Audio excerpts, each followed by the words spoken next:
Welcome to another Thursday. You're with me, Vagon. There's no Nick this time. We're just doing a. I'm just kind of. This is kind of a little bit different than my normal safety briefings. Well, this week's show is more about my experiences of being in the military and kind of my veteran story. A couple announcements before I get started. I didn't have any entrances in my giveaway, so I guess nobody's getting a Lady J. I'll probably throw that into another contest I do in February. I do a Jabro, like I call it a Jabrowie Award, and what that does is I do the same kind of concept as before. You do some content, and then you tweet out someone else's content and kind of share that with the community. So that's kind of like that. So there's also a couple of other charities going on. As remember. Giveaways going on. Timmer and his yearly charity for kids. Make sure you hit up a Half the Battles channel. I'm actually giving away a retro Cobra Fang this year, and then the Cobra Commanders giving away a 2019 custom snake faceless. Maskless Snake Eyes, and then he's giving away Hank. Also, I believe Dave's Dimensions also doing a kind of a charity drive too. So I don't have the specifics on that, but make sure you go over his channel and check that out as well. So those are kind of announcements. So those kind of begin once again. I was military. I served 2003 to 2007, and then I got out, finished my degree, and I did a guard for another 3 years and finished that in 2012. My military started off. I went to college before I started the military. I did 3 years of college. Got bored. I got really disenchanted with college at the time. I didn't feel like I was learning anything, and I just got tired of thinking. So before, when I was in college, and during my time in college, and even before that, in high school, I worked in a dining facility. I'm in a dining facility. I worked at residential old folks homes and things like that, and I cooked. And so it's like, well, I know how to do that. I'll just join the military. I'll cook. I'll just kind of turn that brain off and for the next 4 years and kind of go have an adventure. And then at the time too, it was 2 years after 9/11, and so I decided it was important for me to give back to my country, to serve my country in kind of the small capacity that I could. And so that's the kind of reason that kind of drove me toward joining the military, that patriotic feeling of supporting my country and doing things for it and giving back to it. And so after so I decided to go. I joined up on May 5th of 2003. I left for Fort Benning, Georgia, where I went to basic training at. Um, I had a hard time basic training. I was really out of shape, and I didn't really have a lot of time with the yelling and the kind of that kind of aspect. And I knew going into it was more just kind of a mind game, and so it was more the physical part about it. I remember being real because I was out of shape, they get you in shape pretty quickly, because they always do those make you do push-ups and sit-ups and stuff, and you do learn a lot. And I enjoyed a lot, there. In basic training, I met up with three guys who were also cooks. One of them joined the military to become a cook and then try to get into a ranger battalion, so he became a ranger cook. And the other one just went. He cooked before too. He lived down in Georgia, and so we went to AIT together at Fort Lee, Virginia. I learned all the cooking things, all the different aspects of cooking in the military, and how the different processes and stuff. And from there, they asked folks, "Hey, who wants to go to airborne school?" Airborne, where you can go and learn how to jump out of airplanes. Of course, I jumped. I had nothing else to do, so I jumped right back. Jumped right on that, and then I ended up going back to Fort Benning for airborne school. That was a great time. I learned how to jump out of airplanes and all that great stuff. I had one of my buddies who he actually lived down in Georgia, so instead of staying in the barracks, we ended up staying at his house, and I got where he lived, and I got to hang out there with him for a while. So it was kind of like a little bit a mini vacation because going through basic and IT, you don't have very many privileges. But once you get to like your after that, when I was in the airborne school, we got weekends off, and they treated us all like adults because we had been MLS qualified, which we learned our jobs in the military. One of my buddies, once again, when the buddies he was going to Ranger Bat, he asked me if I was going to go Ranger Bat with him, but my orders changed. My orders changed from Fort Campbell, Kentucky, for being part of 5th Special Forces Group to Fort Lewis, Washington, being part of 1st Special Forces Unit. So like, hey, I'm going back home. So I just kind of left him on the wayside. He ended up going to the RIP, which is a Ranger Documentation Program. It doesn't get you the Ranger tab. What it does allows you to be in a Ranger unit because they trained you did some extra training for it. And so I ended up going back home to Fort Lewis. I'm from Oregon, if you guys didn't know. And so I came back to Fort Lewis, the first couple of years, just learning the ropes in the kitchen, and then cooking with meeting a whole bunch of great guys, some of my friends still today. And then we got and then I ended up getting back together with my girlfriend, which is now my wife. I ended up getting back with her and got married before I ended up deploying to Afghanistan. I deployed to Afghanistan in 2004 to 2005. We actually took off and left Fort Lewis, Washington, on the 23rd of November, and then we ended up landing in Afghanistan on Thanksgiving, which was that year, which was my birthday as well. So when I landed in Afghanistan, I missed both my birthday and Thanksgiving at the same time. It was pretty crazy. And then there was, by the time we landed real late at night, there was nothing left in the food. And when you go to Afghanistan, it's real eye-opening of where you're at. Obviously it's really high up in the sky, really high up in the high elevations, and it takes you a couple of weeks to acclimate to that high level. And I just remember it's a lot like the environment of Afghanistan. Bagram Airfield was where I was at. First off, it was kind of like Eastern Oregon or Eastern Washington, kind of high desert kind of area. So there's but the mountains are a lot higher, but then the dirt is the real powdery dirt. I almost got to think like a moon dust. It wasn't like a grainy dirt; it's more powdery, so it got all over you. My job in Afghanistan when I first got there was to run supply trucks from outside the gates, inside the gates, load them up with Class 1, which is Class 1 is food, frozen foods, water, things of that nature, and then get those sent out to all my different fire bases, to where all my fellow cooks who were cooking for special forces teams. I did that for 6 months. One kind of, we every once in a while we would get mortared, and when we get rocket attacks and things like that. And I never really had a big deal with that. That never really bothered me that much. But what really kind of really opened my eyes to really being in a combat zone at the time is I was bringing my trucks in from outside, and then I escorted them in, escorted them out, and then I was on my way back, and then one of the what they call jingle trucks, was the kind of Afghani trucks that we were using local Afghani contractors to do all the supplies and running around the country. It blew up in the on the main gate, and it really hit home. Like if I was there, like 10 minutes earlier, 5 minutes earlier, I could have been part of that. Luckily enough, at the time, nobody was killed except for the driver of the truck that blew up in the X-ray machine. And so, but it really kind of opened my eyes. Okay, this is for real. And so, I then a couple weeks later, I got to we had to do a resupply mission in Germany, because there's a lot of things in the country that you can't get, like printers and paper and different things and stuff. So we went to Germany, got stuck there for about 2.5 weeks, because the Air Force rather shipped supply than people. So it was kind of like a little mini vacation. But I started noticing that I didn't like being around big crowds of people, and things started to change with me. But then we came back, and I did continue to do my job by myself for a while, and then I noticed that one of the fire bases they had some fire base was opening up. They were building this fire base, and I said, hey, by Army regulations, you need to cook out there. And so I convinced leadership that I wanted to go out there and start cooking for them, and do my job out there like I was supposed to do. And so I ended up going out there. I went to this little fire base out in the middle of pretty much nowhere. It was east of Kandahar, up in the mountains. They were building this base, and I got to know one of the team that was out there, which is the ODA 731. They were the sneaky bastards. Here's a little patch that they would have. I actually got this patch from them. So this is the patch that they had, and so I got there the first 3 months, just kind of settling in. I was just kind of wowed by because we were even out higher up in the mountains, and just trying to be wowed and trying to get my footing of what's going on. I noticed that all of our food that would end up getting there was all spoiled. I mean, we had dysentery.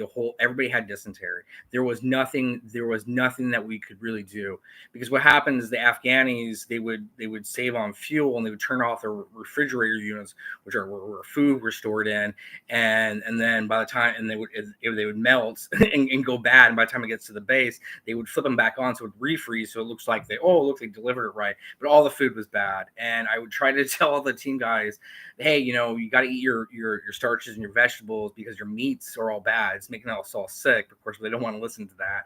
And we had it was just horrible dysentery time. And so the only thing I didn't have any equipment when I was there. I had a 10-gallon drum that was cut in half. It was just a barbecue grill. I didn't have coals or briquettes or anything like that. Or I didn't. All I had was burnt wood that I used to cook my meats and stuff, and my things about that nature. I just had one pot and a couple spoons and stuff. That's all I had. And but we made do. It was always mission first, and you made do. And so you kind of settling in, and then stuff started happening.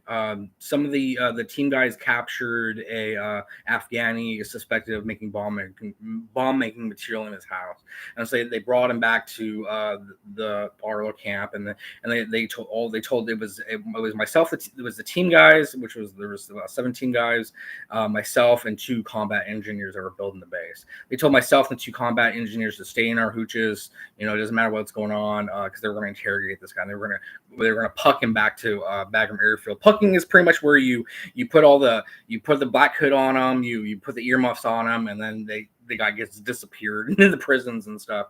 And so that happened. It was kind of real tense. And the next morning, the entire village was outside of our little compound, and they were very upset because obviously he was a member of the village. They didn't want him to be sent away, and they were very angry. But once again, the team guys told us to stay in our hooches, be locked and loaded, ready to go if something pops off. But it was very intense. Lucky enough, they kind of calmed down the village, and nothing happened. And then, which was kind of a scary experience. Then a couple of weeks later, half the team was coming back from another fire base. Oregon E was the fire base, where the little province they were from.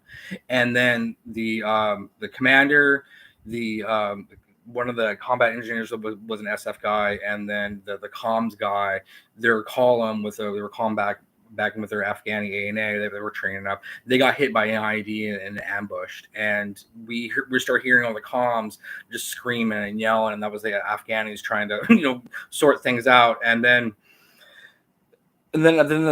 the rest of the team guys end up leaving. All but one of them was a younger sergeant SF guy. They end up leaving and trying to go save him, or try to help him out. And then of course we're listening to the comms. We're told to stay there. We're not going to go.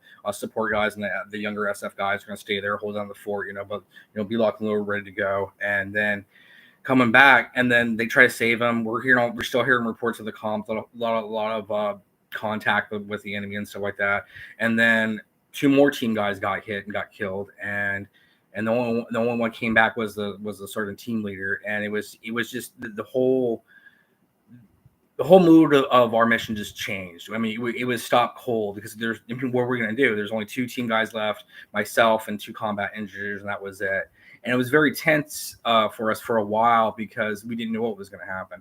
We didn't know if the ANA, which is the Afghani kind of special, Afghani people that they were trained, were going to turn on us, or what was going to happen. We became mission ineffective, and the whole mood of the camp just went dead. And I just didn't. At the time, I struggled, and I still struggle to this day. I didn't know what to tell those guys. Like, how do you? Because if you understand, special forces guys are connected brotherhood. Those guys train with each other all the time. And this ODA that I happened to go with, they were for 7th group, because that's what the 7th means. It's the 7th group, 3rd Battalion, and they were the first team of the 3rd Battalion. That's what the ODA stands for. And I was a 1st group guy. And I didn't know what to say to those guys. You were put in this position where tragedy happens. And I'm just a young specialist. I had been in the military for like a little over a year and a half, maybe at that point. And you feel that, and you obviously with survivor's guilt and those things are starting to catch in. At the time, we didn't show any emotion or anything like that, but it was hard. And they left us out there for a good two or three more months, and because they didn't send anybody back to relieve us or to come get us or whatever. One of the nice things I tried to do is I bought some local okra off the local market, and because these guys are from the south, and then I fried up some okra, did a chicken fried steak with just with some hamburgers, and then with an egg wash and some kind of breadcrumbs, and try to give them a piece of home from try to relieve some of that what the tragedy, what happened, and then later on, once again, they just kind of when our time for us to go home, they came got us off of it because there was no way you could convoy out to where we were at because it was so remote. So everything was by helicopter, and they came in and they got us, and then they sent us back home. And then I mean, it was bad. I mean, this is the first time. This deployment was the first time that first group had gone anywhere in a long time, had deployed anywhere in a long time, and a lot of the special forces guys and even our group took a lot of casualties, and a lot of guys didn't come back, and it was numbing because at the time, when you're going through this kind of stuff, it's very numbing because you still have to keep the mindset mission first. You're gonna go, and whatever happens, and so all the deployment ended. I come back and I started noticing that I was a different person. I was real reserve of who I was. I was as an outgoing. Little things would anger me quite easily. I felt when I came back, especially at this time. This is when Iraq started really picking up, and it was more in the news and stuff. I felt that when we came back, everything was unappreciated. I mean, not to the level of like the Vietnam guys are or anything like that, but it just felt like no one cared, and it really hurt at the time. And so once again, I was married. I told everybody I was going to just do my 4 years and get out. And that's what I did. They wanted me to go to Iraq with them because I was still a good soldier. I did my job. I was cook of the year for every single year I was there, for our units cook of the year. Then we go to a base cook of the year award boards and things of that nature.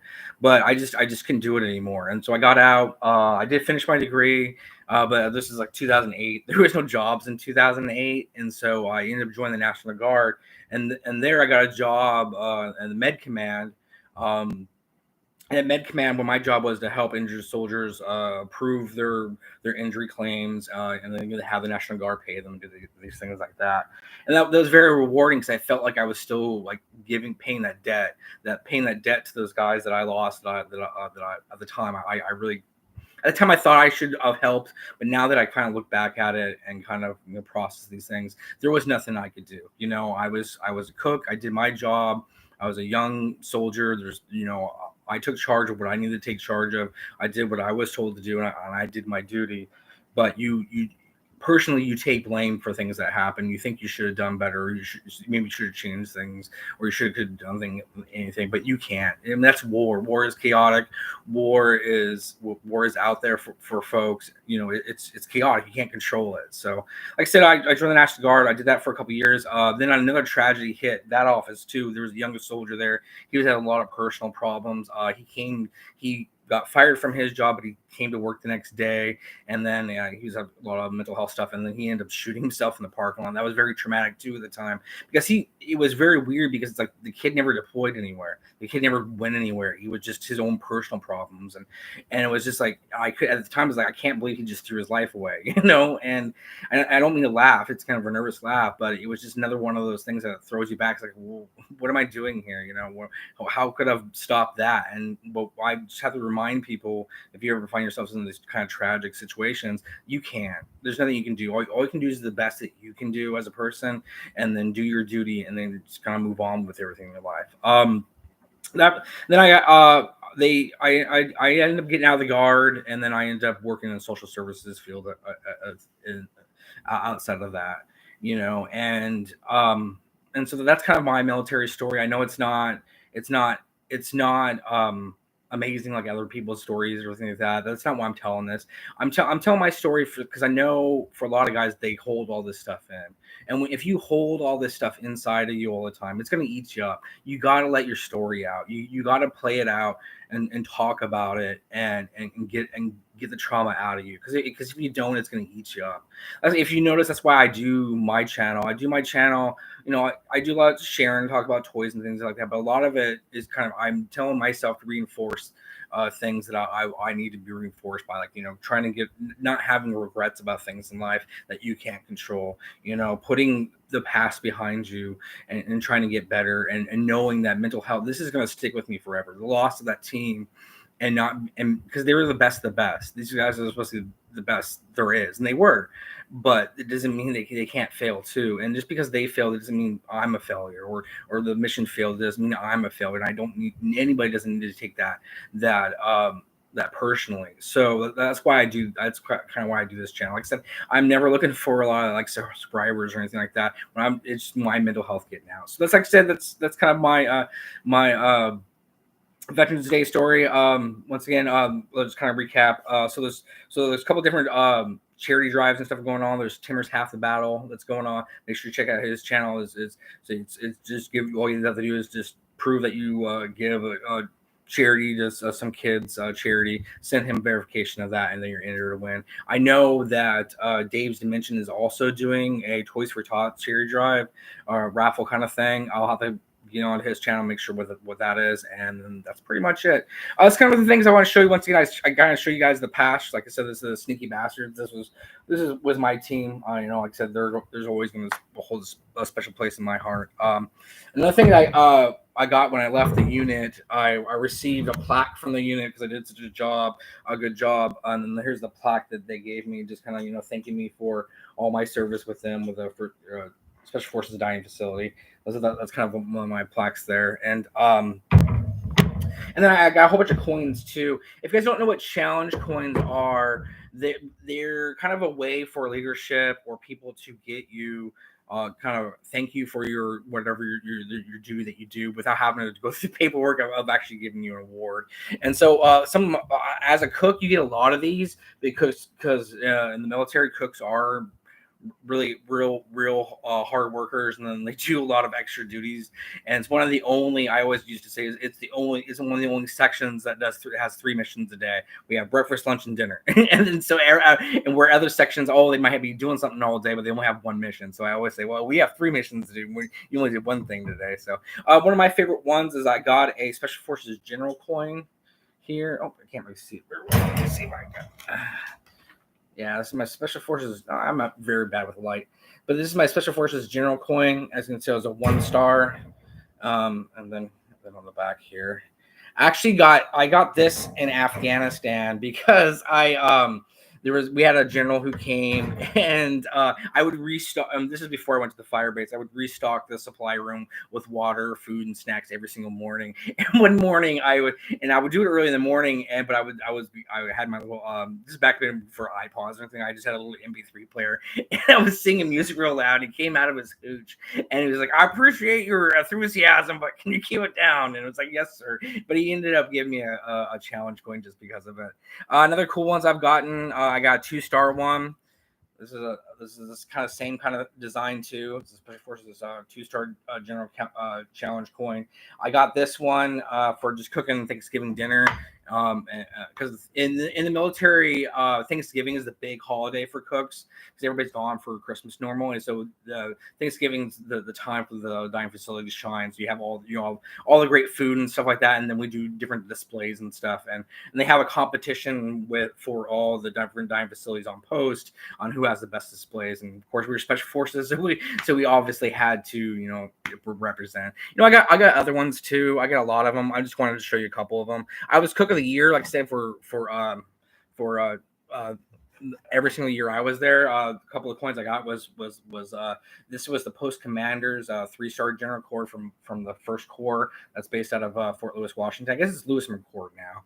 And then I also got, and then of course the another 3-star. Because once again, this is just for being a Cook of the Year for my unit and doing a really good job. So those are kind of those.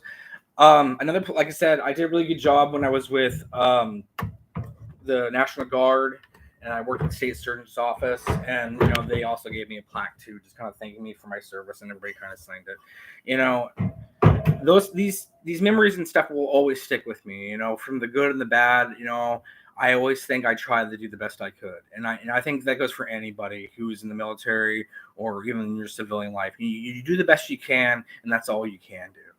Whatever happens, and things are going to be okay. Like I said, I'm wrapping up. It's a really quick one. Thanks, hey Vern, for coming. I appreciate it. Sorry, I didn't really say. I just wanted to kind of finish my story and get it out there. Like I said, the reason, like once again, the reason why I'm saying this because it helps the healing for me. So I'll play this back, listen to it, and really kind of reinforce. Okay, these things did happen, but it's not my life anymore. I can move past this. And like anybody who in the military, the kind of advice that I would give them for their life is just do the best you can. You can't control everything. That's not our job to control everything. It's always funny because the army doesn't that teaches you not to give up. They don't teach you. It doesn't teach you how to fail. It doesn't teach you how to when things go sideways, and it doesn't teach you how to pick your. Teaches you to pick yourself and keep moving on, drink water, drive on, kind of things. But it doesn't teach you how to internalize all that stuff. And I think the problem is a lot of people do internalize that. A lot of people do internalize those things, and so just tell your story. If you have to get it out, get it out. I've had too many of my buddies who've killed themselves because they can't handle the demons. That's what we call PTSD and the things of the nature. They call it demons, and so they can't handle it, and they could because they're not reaching out. They're not understanding that they're not alone. We're not soldiers and veterans who've gone through combat and stuff like that. You're not alone. We all, like I always say, we all go through the suck. We've all gone through it. We've all been through those hard times. You're not alone. You're going to be okay. This goes for any civilians too. You're not alone. I'm not saying that you're not special. I mean, the way is you don't want to say that you're not special because you do that kind of stuff. No, what you have to understand that it happens to everybody. Everybody has this darkness and these things that go through them. And you're not alone. You can reach out and people are going to listen to you. People generally care. So that's just kind of it.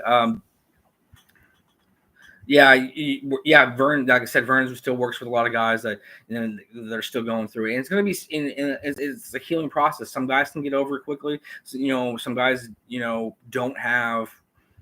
I explained to some of my therapists explained to me two guys can go through the exactly same experience, but because we're all separately and wired differently, that we internalize things differently. So one guy can go through and get blown up and he's perfectly okay, obviously hopefully he's physically okay, but then one guy gets blown up and that's going to really stick with him. That's going to mess with him.